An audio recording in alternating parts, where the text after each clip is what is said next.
if you yell at somebody, they're not going to listen to you. So what I'm trying to do with my work is I'm trying to create a conversation that is not yelling. It's not in your face saying like, fuck Bush. It's saying, hey, we need to talk about this because this affects us all. This is, we need to be more compassionate. Like that's the end all goal of my work, is to create a sense of compassion in humans.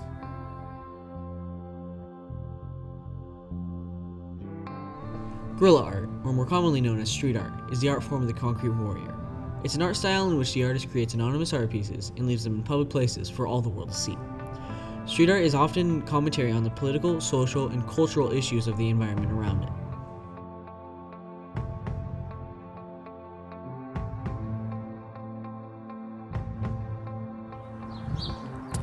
I think it can be the provocation for comprehensive neighborhood improvement. I think street art can stimulate people's imagination and their sense of pride and place about where they live and create identity. When I was working on the wall, a little boy went by and said, "Nobody ever does anything nice in our neighborhood." And I thought, that's so sweet, you know? And that's exactly why we do these things, because it's so uplifting to people to see that someone cares about them and their neighborhood. It's fun to listen to other people, how they perceive art, or my art, or the walls that I make, because that's what it is. It is that connection you make with others without even knowing them, right? That wall we did in City Heights,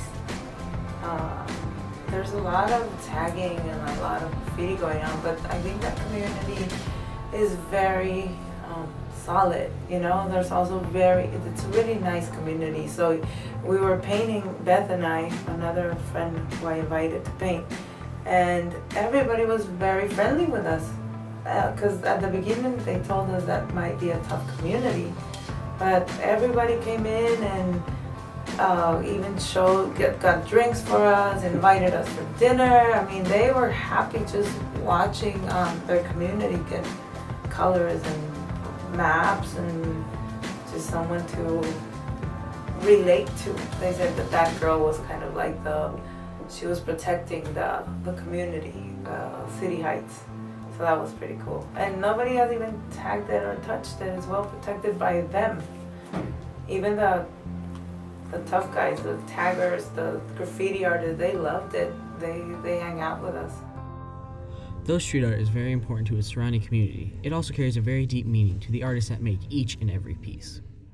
Where I lived, there was a lot of gang activity, drugs and all that stuff, murders, you know, stabbings. And so my backyard was a creek, you know, so that's where I saw some dudes, some cans back there just tagging. They left some cans back there, and I, you know, picked one up to ask to pay, and I kind of just messed around, and from there I just liked the culture, and that's kind of what kept me away from gangs, because half my friends joined gangs, and then some of them died, and then someone in prison.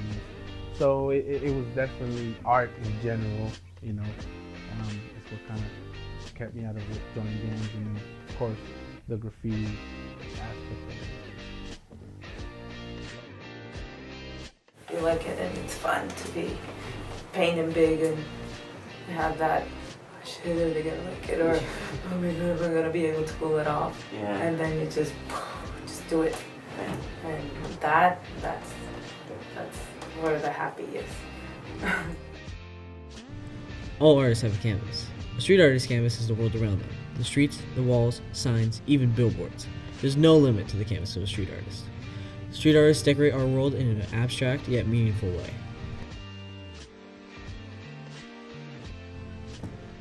Street art began to rapidly gain popularity after an event was held by one of the world's leading street artists, Banksy. The event was called Barely Legal, and it featured the perfect mix between controversy and humor, which follows Banksy's common theme.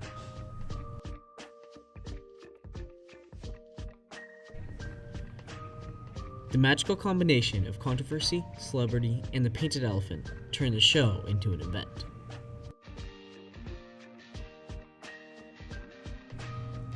Barely Legal marked the point at which street art was forced into the spotlight, attracting sudden interest from all art establishments. In the months that followed, prices for work by leading street artists skyrocketed, with the collectors rushing to get in on this exciting new market. Now that street art is gaining much more popularity, it is being accepted as a true art form by all art establishments and community members.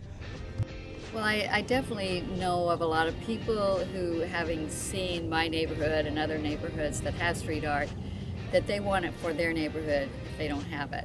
So I feel like there's going to be a lot more opportunities for street art. People are going to accept it, give people permission to do things on their walls, and even go to the extent of finding the funding to provide for the artist. It's definitely opening doors to graffiti art as far as it being accepted. It's in museums now. You know, you have Shep Ferry doing this thing. He's always been doing it. You know, he's been doing this since day one.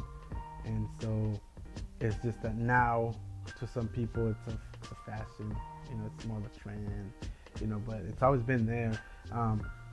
The good thing is that it's being accepted. You know, more people are seeing it, you know, because before you would have to be in the pits, train tracks, wherever, alleys, you know, to see graffiti. Now you see it on commercials, movies, music videos, you know, and then the art's selling for top dollar nowadays. And